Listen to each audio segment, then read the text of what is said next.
Next comedian coming to the stage this is actually the first time I've ever had the pleasure of working with this gentleman, but I know he's funny and I know he's cool because he has an afro. So, on that note, give it up real big for my man, Doug Freedman!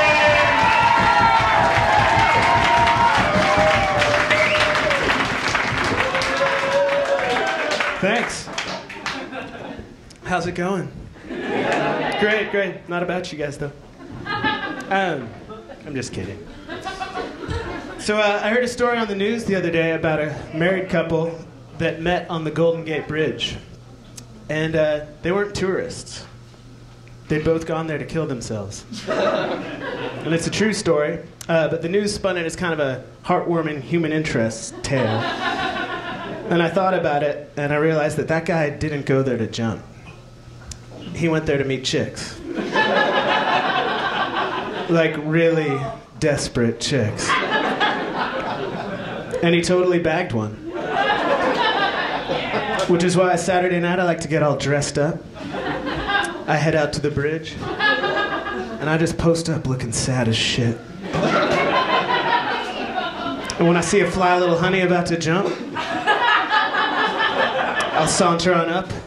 And I'll be like, yo, what are you doing? And she'll be like, committing suicide. And I'm like, me too. What do you say we put all this on hold? Go get some ice cream. So I'm in a relationship now. And the one thing I really miss about being single is getting to use retarded pickup lines. And I have a friend who is the master. And it's fun to watch him at bars. He'll come up to a girl from behind, tap her on the shoulder. When she turns around, he just asks, so, how am I doing? And apparently he's doing pretty well, because he's usually juggling like a handful of chicks. And, you know, once in a while, one finds out about the other 5.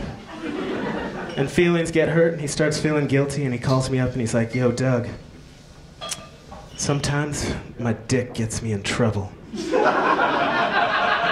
And this has happened enough times that I've actually started to imagine his dick as this, like, mischievous prankster. Sneaking around, tying his shoelaces together. Prank calling 911. Eating all his roommates' food. Raping people. I'm like, what's your crazy dick gonna do next?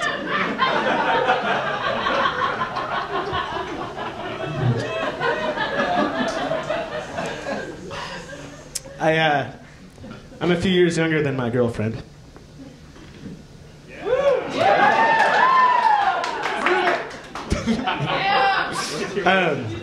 The other day she was at work and I was at home doing what I always do when she's out. Going through her shit. That's when I find this old picture of her before we met, and it's the hottest thing I've ever seen, and I'm looking at it, and before you know it, one thing, my hand, leads to another. My mischievous prankster. And yeah, I masturbated to the photo. And later I thought it was kind of funny, and I told her about it. And she wanted to see the photo, so I showed it to her, and she looked at it, and she was like, Doug, I was 8.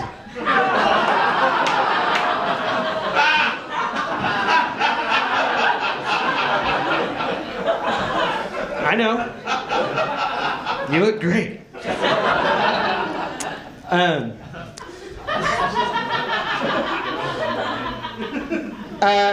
I work with a guy who, although I've never solicited his opinion, always tells me what he thinks of the women we work with. And the other day, this new girl walked past us in the hall, and he was like, for a married girl, she's got a pretty nice pooper.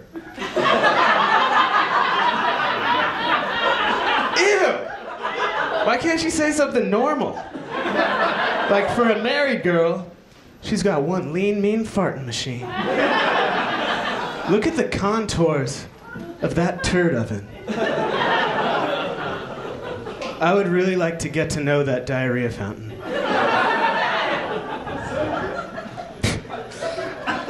I heard another coworker on the phone, and I heard her ask, why would she come to San Francisco to get an abortion?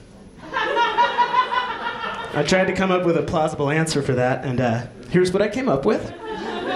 Well, San Francisco has hands down the country's most adorable abortion boutiques. We recently just discovered this place. Total hole in the wall. Kind of off the grid.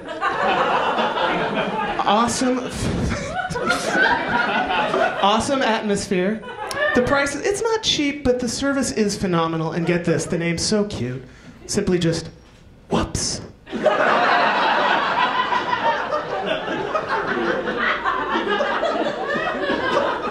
I was in the Tenderloin the other day, and I saw something that wasn't gross. I'm just kidding. That place is disgusting. I saw a guy sitting on the sidewalk, biting in to a real, live pigeon. And that is one hungry, hungry hobo. It's the grossest Milton Bradley game ever. I really saw it. And pigeons have a more formal name, the rock dove. But you never see pigeons hanging out amongst rocks. They should be called rancid fried rice piss puddle doves. Because that's where they hang out, in rancid fried rice piss puddles. Just marinating. I'm kind of a bird watcher. I caught up with an old friend who's working as a dog walker. And we were at the dog park, and it's kind of hard to carry on a conversation with her. She's keeping track of like 8 or 9 dogs running around.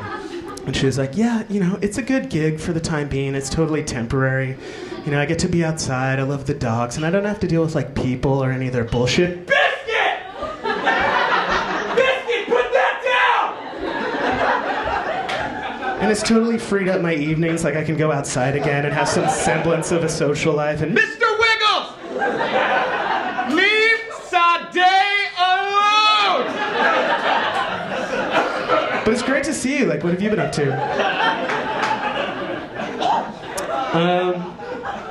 Me and my friend were walking home from a bar. We found and ate the weed on the ground.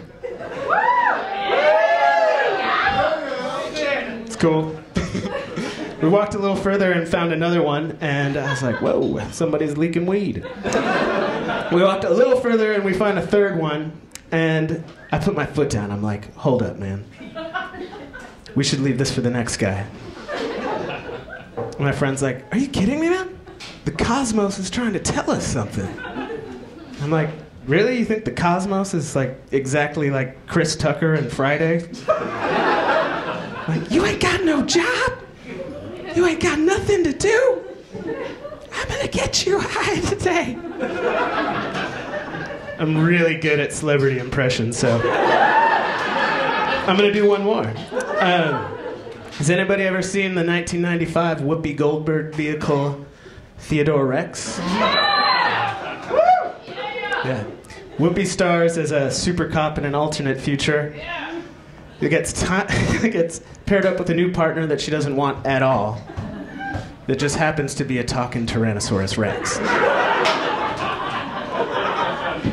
This is Whoopi getting the news.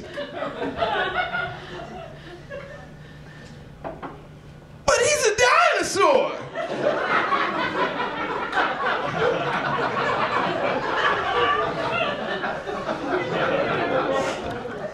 Now I'm going to do a couple impressions of just like really good friends of mine. This is my mom leaving me a message around Easter time. If you come to the house while I'm out of town and you go into your old bedroom, you'll find on the bed 2 blue baskets. One is filled with chocolates and the other is filled with unsigned thank you notes to your aunts and uncles that I need you to sign. Thank you. This is my friend Nate Miller. Hey Doug, do you want to go to the bitter end later? If you knew it. This is my friend Meredith, who's a deaf prostitute. She's always saying crazy shit. Like, kissing is extra.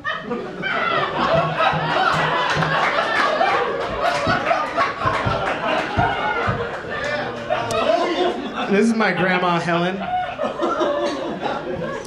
I'm dead. I'm dead. I've been dead, I'm gonna be dead. I'm just fucking dead. Alright. So a lot of friends my age are starting to get married and have kids. And I look at them and I think, I'm not ready for that. But sometimes I look at them and I think, and neither are they! All I'm saying is, like, the reason you miss your ultrasound appointment probably shouldn't be how good my couch feels on ecstasy.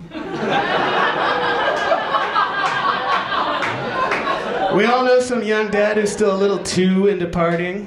And as sad as it is, they are fucking fun to hang out with. Because they're so preoccupied with staying young and vibrant that they're willing to do really irresponsible shit. And you can egg them on pretty easily. The other day I was like, yo Dave, I dare you to do a line of blow off your baby.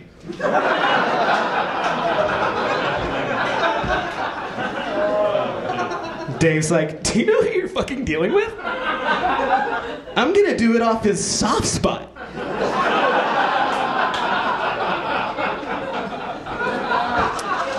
I think that would make a great TV show. Coke dads. I've only got as far as developing the theme, and it goes a little something like this. Coke dads, when mom's out of town. Coke dads, it's cool the kids aren't around.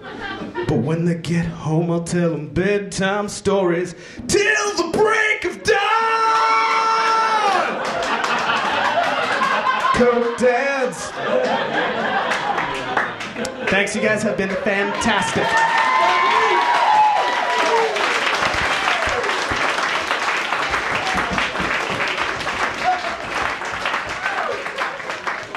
Freedman, y'all, let me hear it.